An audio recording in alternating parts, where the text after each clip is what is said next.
Good morning. Good morning. Good morning.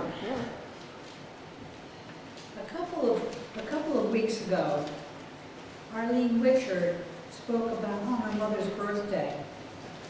And it made me think about my mom, my own mom.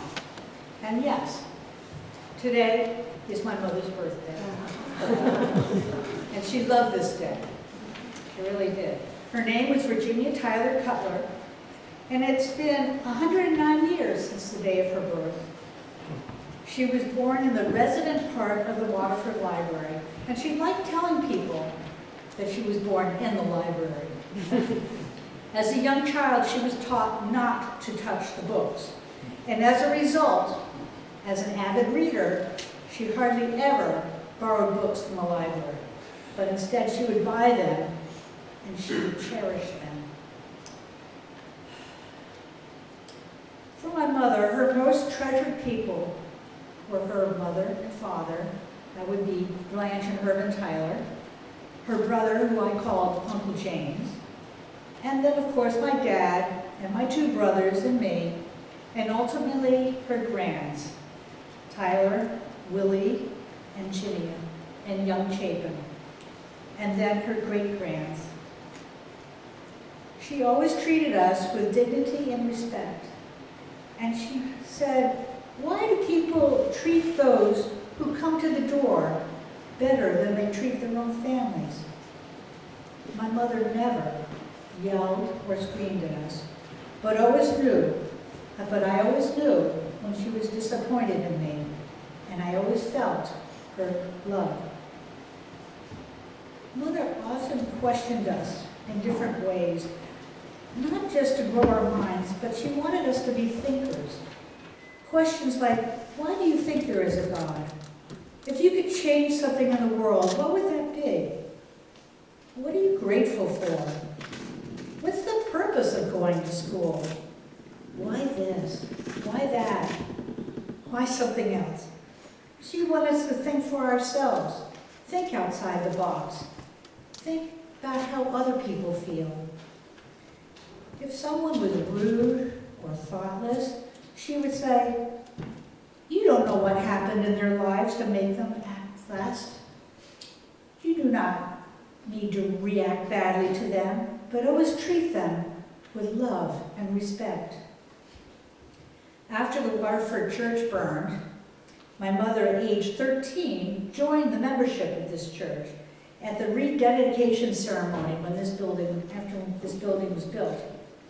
And Mother passed in 2009. So she would have been a member of this church for 80 years. She loved this church. She paid for the granite steps that are out front and replacing the disintegrating concrete steps that have been there for years. Though my parents' lives took them to New Jersey and California, this church was always in her heart, and she always supported its activities in any way she could. So why am I telling you this? Well, my mother had a deep wish to be always remembered. She wrote a recipe book.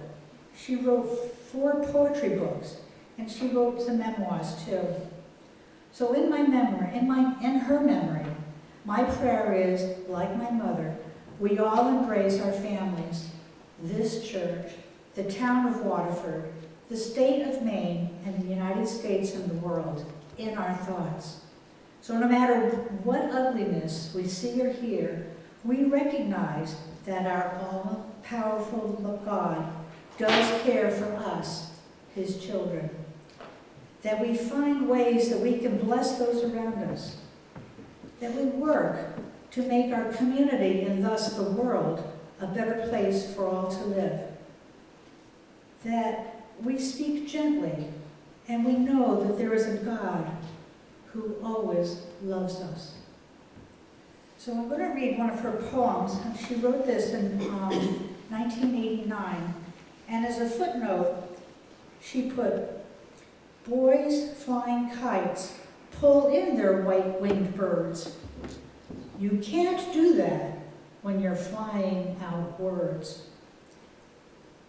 She said, I often repeated this couplet to my growing children when it seemed important. So the title of this poem is Words, Not White-Winged Birds. Your darts and jabs have entered my heart. Your words, spoken in derisive tones, have left a wound open and raw. I should not have had to listen to the raucous ravings of a hateful-filled mind. They will say, it was not you who spoke, that you are young, that you are tired. And my dear, they speak the truth. I understand. But we should not fall back upon cliches about your youth and weariness. These platitudes are just excuses for your cantremonious outburst. There comes a time when we must take responsibility for our words and deeds. Now, the wound seemed mortal, draining the soul away. The scar is not healed. But we must ask the Lord who made us pure and clean, without darts and without mortal wounds, to forgive our ungodlike aberration, and to keep us as we were, loving, forgiving, filled with his Spirit, which cannot harm, but only love.